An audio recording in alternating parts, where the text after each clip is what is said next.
if I'm really objective about it. Well, and I don't think it exists as a platonic alternative either. So I don't take back everything I've ever said about capitalism by any means, but I now ask people, of people, you know, what are their principles, not what are their politics. Question.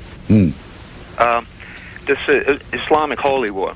It's been said that it's an attack on Western culture. Isn't it really an attack on the global culture?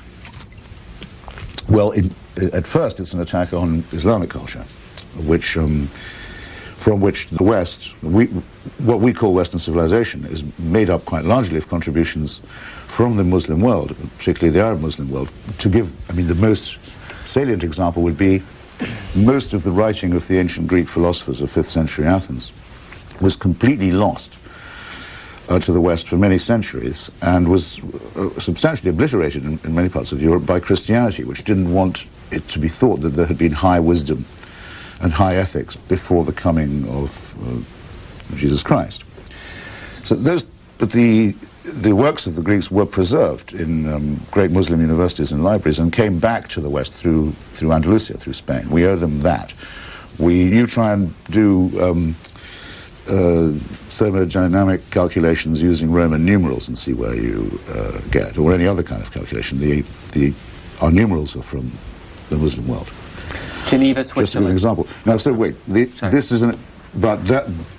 societies that did that, the Muslim societies that allowed these tremendous achievements, were open, and as you can see, were interested in things like the Greeks, and things like the Jews, and things like the Jews, excuse me, in discussions with Judaism.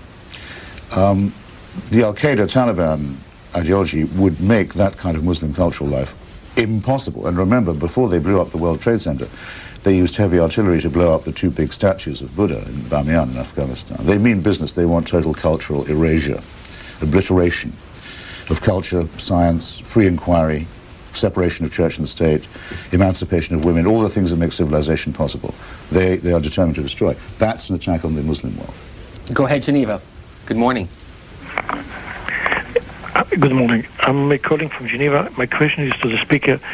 We know, I heard somewhere that every Napoleon has his Waterloo, or every Wellington has his Waterloo. What I'm trying to say is, was the World Trade Center attack an entrapment by which Al-Qaeda called in Bush to enter their Waterloo, to enter their entrapment in Afghanistan? If I got the question right, I think the question is is this some kind of a trap? Was the hope that Bush, was the hope of the murderers, the fanatics, to entice President Bush to involve himself in Afghanistan? I don't think so. But let's suppose it's true. I wouldn't think it was such a grave matter. I'll tell you why. Excuse me, I'm sorry for my throat this morning.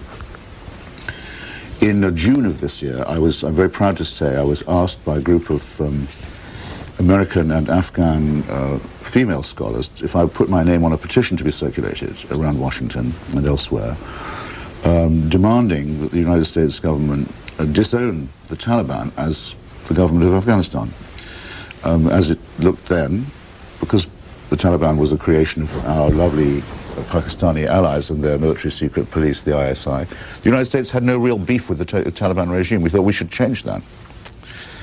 I still believe that Mr. Bush is not sufficiently anti-Taliban.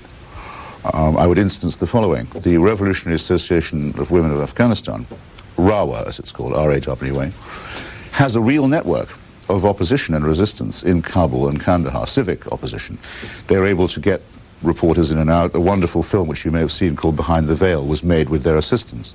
They're a real force. They've never been invited to any of these broad-based government meetings that you hear about from the administration. Why not? The Pakistani army doesn't like RAWA.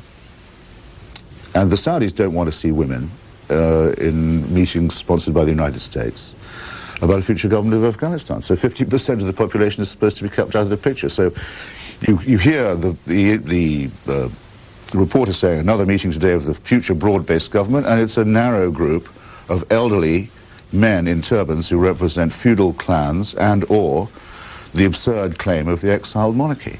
Well, this is not good enough. So, I think Bush should have been more anti-Taliban much earlier, and I hope he gets even more anti-Taliban very soon. Next call, Long Beach Island. Good morning. Oh, good morning to you guys. C-SPAN, A1 job. So, Mr. Hitchens, I've got a little question. I think that this all revolves around religion and how that the different religions of the world since the beginning of the written word have impacted our society and have infused their doctrine on us and taken apart our way of thought that of free-speaking individuals here in America. What do you feel about that, Mr. Hitchens? I think if you and I met, we'd probably find that we thought very much alike. A large part of my book is an attack on faith. I mean, I think if people say I have faith, I don't know why they expect me to be impressed. What that means is that they rely on something they couldn't prove and can't defend an argument. They just say, it's so because I kind of believe it. I couldn't be less impressed. Civilization begins where reason kicks in and where there are no unexamined assumptions, where skepticism occurs and doubt and experiment begins is where science begins, and medicine, and anything else that's any good for you.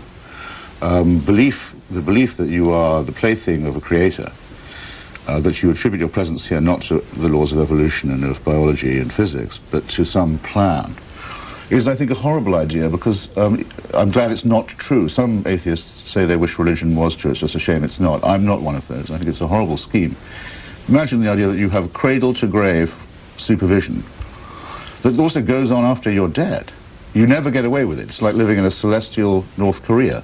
It's impossible to escape. It's demanding that you be enslaved, and by a totalizing force. Well, I'm very, very glad that there's no reason to believe that such a force exists. Manchester, England, for Christopher Hitchens. Good morning. Hello, Mr. Hitchens. I'd just like your take on the Middle East. I'd like you to know what you think of Ariel Sharon. I mean, he's been responsible for the 1982 massacre of the Palestinians in Sabra and Shatila. And do you not think there is a comparison between what the Israelis are doing today to the Palestinians in the occupied territories and to what the Nazis did to the Jews